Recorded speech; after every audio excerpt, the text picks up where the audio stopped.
Welcome student. Today we will study area of a circle.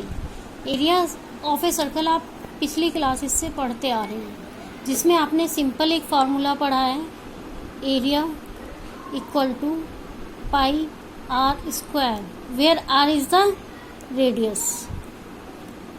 And एक आपने पढ़ा है circumference equal to 2 pi r, इसमें भी r इक्वल टू रेडियस है। अभी तक आप छोटी क्लासेस में जो करते आ रहे थे, आपको सिंपल फार्मूला बेस्ड क्वेश्चंस मिलते थे, उसको आपको सॉल्व करना होता था। अब आपको क्वेश्चन थोड़े से ट्विस्ट होके मिलेंगे, क्योंकि आप 10th स्टैंडर्ड में हैं, इसलिए आपको थोड़े से ट्विस्ट होके क्वेश्चन मिलेंगे। तो आपको देखना है वहाँ पे आपको कौन सा फार्मूला यूज़ करना है, कैसे आपको किस चीज़ की वैल्यू फाइंड आउट करनी है। प्रॉपर फार्मूले में किसी एक चीज़ की हो सकता है आपको वैल्यू ना दी हो, आपको फाइंड आउट करना है। तो चलिए इस एक्सरसाइज स्टार्ट करते हैं। एक्सरसाइज 12.1 फर्स्ट क्वेश्चन है, radius of 2 circles are 19 centimetre and 9 centimetre. 2 circle हैं जिनकी रेडियस आपको दे दी है, ठीक है। आप इसको मान सकते हैं R1 equal to 19 centimetre and R2 equal to 9 centimetre. अब आपको क्या करना है, find the radius of the circle which has circumference equal to the sum of circumference of the. इन 2 सर्किल की जो सरकमफ्रेंस है, उस दोनों सरकमफ्रेंस की सर्किल के सम के इक्वल आपको थर्ड सर्किल की ड्रॉ करना है। तो सबसे पहले सरकमफ्रेंस निकालेंगे। Circumference of R1 equal to 2 pi r equal to 2 into, हम ऐसे ही रख लेते हैं, पाई को पाई ही रहने देते हैं, आर की वैल्यू रख देते हैं 19। फिर आपको निकालना है circumference of R2 2 pi R2 R1 ले लेते हैं, इसको में भी हम 2 पाई को ऐसे ही रहने देते हैं और इंटू 9। अब आपको क्या करना है, इन दोनों सरकमफ्रेंस को प्लस करना है। तो CR1 plus CR2 equal to हो जाएगा आपका 2 pi into 19 plus 2 pi into 9। इसमें मैंने 2 पाई इसकी इसलिए सॉल्व नहीं किया है क्योंकि हम इसमें से कॉमन ले सकते हैं जब हम ऐड करेंगे। फैक्टराइजेशन आपने पढ़ा है, कॉमन आप ले सकते हैं।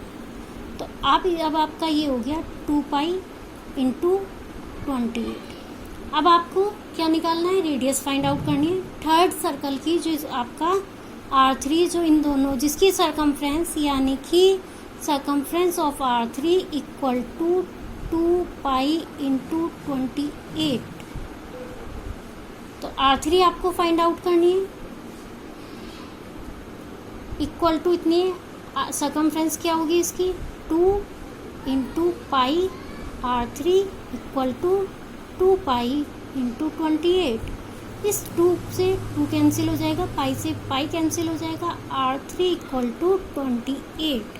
क्वेश्चन को कॉम्प्लिकेटेड ना बना के अगर हम यहाँ पे पाई की वैल्यू रख के सॉल्व करते हैं तो क्वेश्चन की में आपकी कैलकुलेशन बहुत ज़्यादा लेंथी हो जाती है और बहुत ज़्यादा कॉम्प्लिकेटेड आपका हो जाता है, इसलिए हमने 2 पाई को सॉल्व नहीं किया, ठीक है। सेकेंड क्वेश्चन एक और लेते हैं।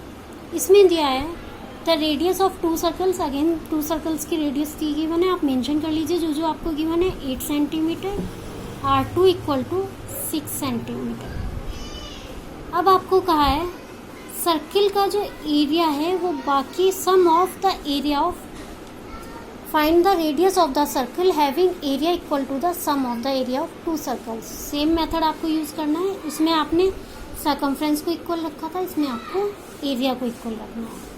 तो area of circle 1 equal to आप लेंगे क्या, पाई आर स्क्वायर होता है, it means pi into 8 into 8। यहाँ पर भी मैं पाई को सॉल्व नहीं कर रही हूँ, तो आपका ये आ गया 64 पाई। मीटर स्क्वायर में और सेंटीमीटर स्क्वायर में होता है, आपको पता है, एरिया हमेशा स्क्वायर में होता है।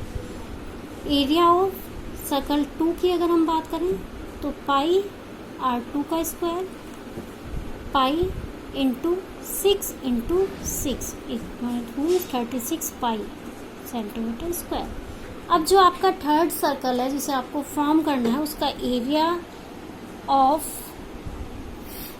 सर्कल 3 इक्वल टू क्या होगा, पाई R3 का क्यूब स्क्वायर, और क्या होगा, इन दोनों की सम के बराबर होगा 64 पाई प्लस 36 पाई। अगर आप इसको दोनों को सॉल्व करें तो ये आपका आता है 100 पाई, विच इज पाई R3 का स्क्वायर।